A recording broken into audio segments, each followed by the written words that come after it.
Hello and welcome to another Tabletop Games Blog Saturday review. Changing your plumage from pure white to a rainbow of colors wasn't easy. It took time and patience. It was the fruit from the rainbow tree that contained the necessary pigment. Unfortunately, the fruit wasn't always in season, and when it was, other birds were quick to eat it before I had a chance to get to it. It was a race, be it a slow and thoughtful one, to become Aves by Shi Chen from Play With Us Design. I was very happy when this Taiwanese publisher contacted me and offered me review copies. As a publisher of small box games, their product range really appealed to me straight away, and I'd always wanted to try games from Taiwan. So their offer to send me a couple of games was snapped up straight away. Aves is basically a deck of 42 cards in 7 different colored suits, with cards numbered 1 to 6 in each suit. The aim is simple: end your turn with 1 card from each suit. Of course, it's not actually that easy to achieve. Everyone starts with 3 cards, and there's a hand limit of 7 cards. So you end up having to discard cards at some point, which is a tougher decision than you'd think. You don't just want to discard cards of whatever color you have multiples of. You have to consider your options. The reason for this is a clever little card drafting mechanism in Aves.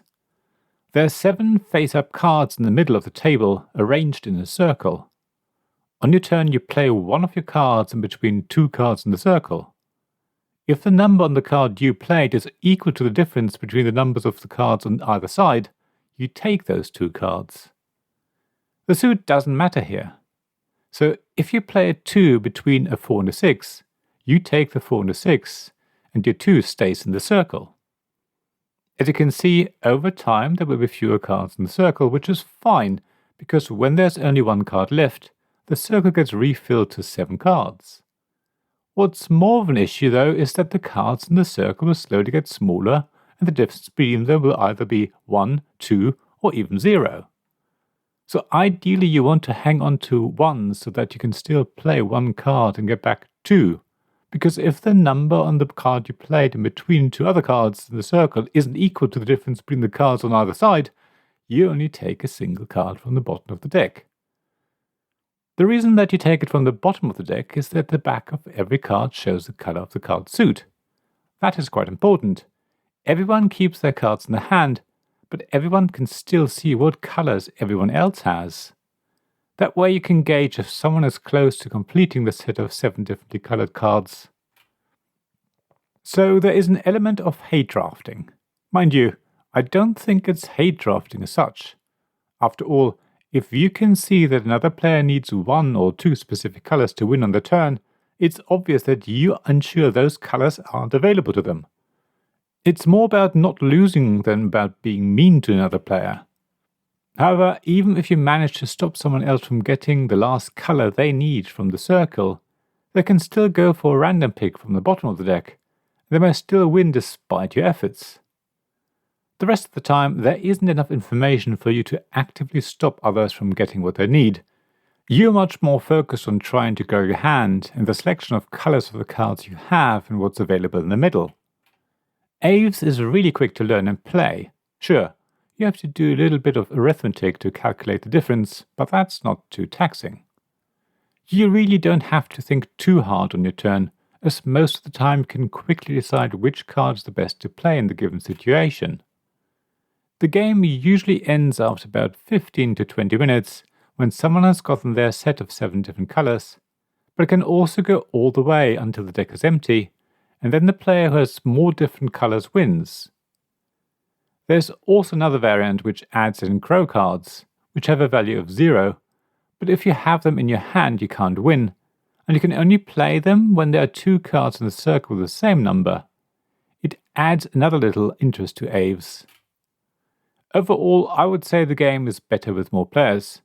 When I played it with my wife, it seems that there's a first player advantage, which makes sense, because if everyone makes optimal moves, whoever started the game will be the first to finish a rainbow of 7 colors.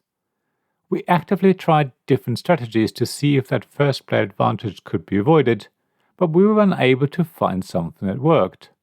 Maybe we just didn't try hard enough, but I would recommend you play Aves with at least 2 other people. I reckon 3-player games are a lot more fun, and the game gets better the more of you there are. The game is just a deck of cards, so it's really easy to put in your pocket. The cards are quite tough and should survive a lot of play. Aves is the perfect light little game for a short break, or maybe to pass the time on the bus, train or plane. Thank you for listening to this Tabletop Games Blog Saturday Review podcast. Please check the description below for links mentioned in this episode, as well as to the written version of this article on the blog.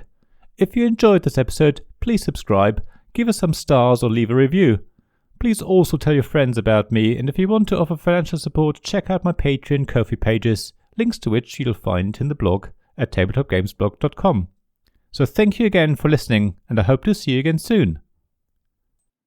This podcast was made possible by the generous help of my supporters.